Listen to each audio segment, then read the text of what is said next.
আসসালামু আলাইকুম রহমতুল্লাহি ওয়া বারাকাতুহু। রাকিব উইথ ইসলামিক চ্যানেলের পক্ষ থেকে স্বাগতম জানাচ্ছি। আমি মোহাম্মদ রাকিব চৌধুরী। আজ আমরা ইব্রাহিম আলাইহিস সালামের আগুনে নিক্ষেপের ঘটনা বিস্তারিতভাবে উপস্থাপন করব।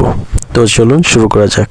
ইসলামের ইতিহাসে অনেক নবীর জীবন থেকে আমরা ঈমান, ধৈর্য এবং তাওয়াক্কুলের অমূল্য শিক্ষা পাই। তাদের মধ্যে ইব্রাহিম আলাইহিস সালাম ছিলেন একজন মহান নবী, যিনি তাওহীদের বার্তা প্রচার করার জন্য নিজের সম্প্রদায়ের কাছে কঠোরভাবে বিরোধিতার সম্মুখীন হয়েছিলেন। হযরত ইব্রাহিম আলাইহিস সালাম এমন এক সমাজে জন্মগ্রহণ করেছিলেন যেখানে মানুষ গাছ, পাথর এবং নিজের হাতে তৈরি করা মূর্তিগুলোকে উপাস্য মনে করত।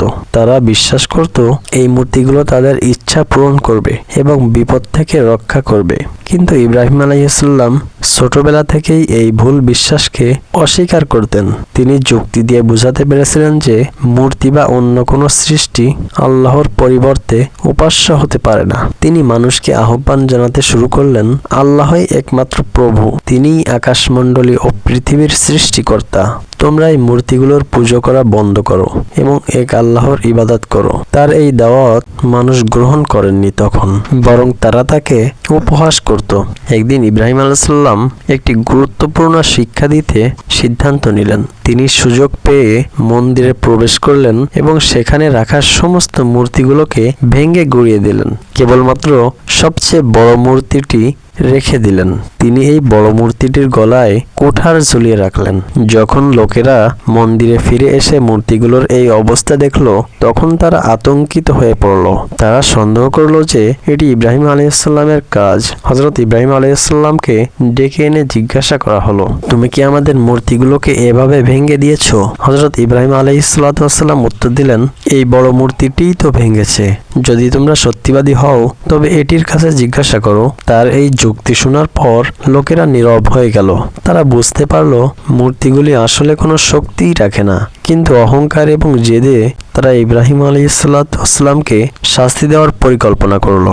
তারা ঘোষণা করলো হযরত ইব্রাহিম আলাইহিসসালামকে আগুনে পুড়িয়ে মেরে ফেলবে। তারপর বিশাল একটি অগ্নিকুণ্ড প্রস্তুত করা হলো। আগুনের কুণ্ড এত বড় ছিল যে তার উত্তাপে পাখিরা আকাশে উঠতে পারছিল না। তারা হযরত ইব্রাহিম আলাইহিসসালামকে একটি যন্ত্রে রেখে অগ্নিকুণ্ডের দিকে নিক্ষেপ করার ব্যবস্থা করলো। যখন হযরত ইব্রাহিম আলাইহিসসালামকে অগ্নিকুণ্ডে নিক্ষেপ করার জন্য প্রস্তুতি নেওয়া হচ্ছিল, তখন হযরত ইব্রাহিম আলাইহিসসালাম সম্পূর্ণভাবে আল্লাহর উপর ভরসা করেছিলেন। তিনি বলেছিলেন, আমার জন্য আল্লাহই যথেষ্ট এবং তিনিই সর্বোত্তম কর্ম সম্পাদনকারী। সহিহ বুখারী শরীফ। এরপর হযরত ইব্রাহিম আলাইহিসসালামকে যখন আগুনে নিক্ষেপ করা হলো, তখন আল্লাহ তাআলা আগুনকে আদেশ দিলেন, হে আগুন, তুমি ইব্রাহিমের জন্য শীতল ও নিরাপদ হয়ে যাও। সূরা আল আম্বিয়া আয়াত নম্বর 69। আল্লাহ তাআলার হুকুমে আগুন তখন ইব্রাহিম আলাইহিসসালামের জন্য ঠান্ডা ও আরামদায়ক হয়ে গেল।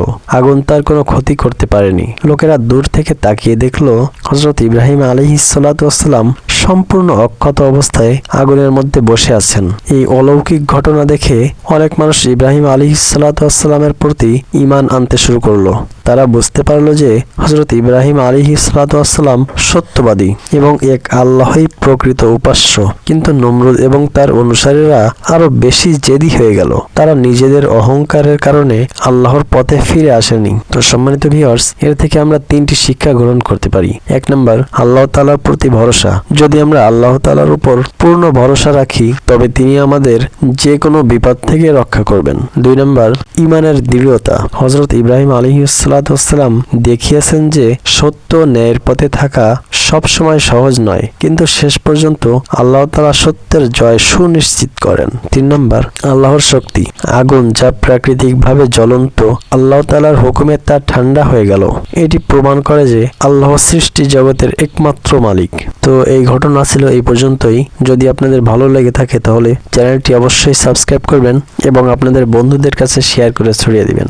ধন্যবাদ। আসসালামু আলাইকুম ওয়া রাহমাতুল্লাহ।